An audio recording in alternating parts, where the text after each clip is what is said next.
Hey there, Sharon Horne-Ellstrom here. Welcome to Be a Better You Annual Challenge Day 17. Today we are focusing on step 4 of the soaP process. Love my little bars of soap. It's a way for dealing with challenges and changes. I've used since 2020. I would say 2021, but I've used it since 2020. And it helps me to deal with, now on a subconscious level, because I've done it literally thousands of times, run through this soaP framework. It helps me to deal with challenges and changes and things that come up every single day, because we're human and stuff comes up all the time. And if we have to actually consciously think about it, like this week, we're consciously thinking about it, breaking it down, practicing the process so that we can just make it automatic by installing it in our subconscious later on. How do we install it in our subconscious? Through repetition, right? There are things that are in my subconscious for frameworks and problem solving tools and different tools and techniques and strategies that I have used so long that they're just automatically running in my subconscious, like all the subconscious programs that we're always running, most of which we're never, ever, ever even aware of. So the P in soaP stands for progress. How do I know I'm making progress moving from where I am to where I want to be?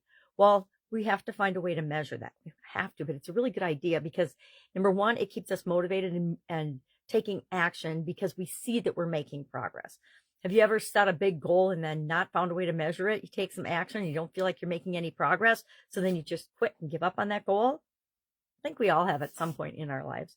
So as an example, what I'm going to do is starting today, and the option I got from my pros and cons analysis yesterday was to pick the no eating after 4:30 p.m.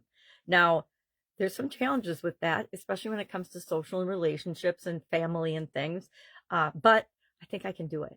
And I'm just doing it for a test period, January 17th, which is today, to February 17th. And then I'm going to track the time I last eat every day for that 1 month period and see if I see patterns. Like maybe I find out that every Friday I eat after 4:30 because I go out to dinner. Or maybe I find that every Sunday I eat late because I'm busy getting ready for the next week. I don't know what it's going to be. That's why I'm going to track it. That's why I'm going to keep notes of, well, how does it make me feel? Do I notice any differences in my physical being and health and well-being and muscle aches and pains and joints and things?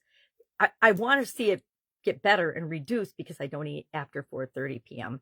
And if I don't see any results like that, any results at all, any progress, then I'm going to go to the next thing on my list, which was to create a nutrition plan. And so for the next month, I'm not going to go on any funky diet or do anything crazy. I'm just going to keep doing what I've been doing. But 4:30 p.m., dead stop. I'll set an alarm on my phone to remind me.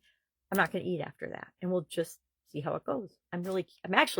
It's like using myself as my own science experiment, which I love doing. And so I'm actually kind of excited to try this out and see what happens. Or if nothing happens, then we do something else. If it shows benefits in terms of like reduced inflammation, more energy, less irritability, less stress, anxiety, moodiness, whatever comes along with the way we eat or don't eat, I want to take notes of that. And if it works, I'm going to keep doing it, right? What I like to do is test and tweak things on myself. And then if they work, I'll continue doing them. If they don't work, then I'll stop doing, well, I won't always stop doing it. I'll tweak it and test it and figure out how to make it work for me. So that's what our assignment is today, or our action item is to say, okay, how am I going to know what's going to be a clear indicator to me if I'm making progress or not? And progress is moving from where we are now to where we want to be. That's why step 1 of the process is to identify our current and our desired situation. So we know exactly where that gap is. And if we're always focusing on what we want, we will eventually get there. At least that's based on my experience. If I can help you in any way with today's challenge or anything else with respect to the challenge, just ask. Otherwise, have a fabulous day. I'll, of course, be with you tomorrow.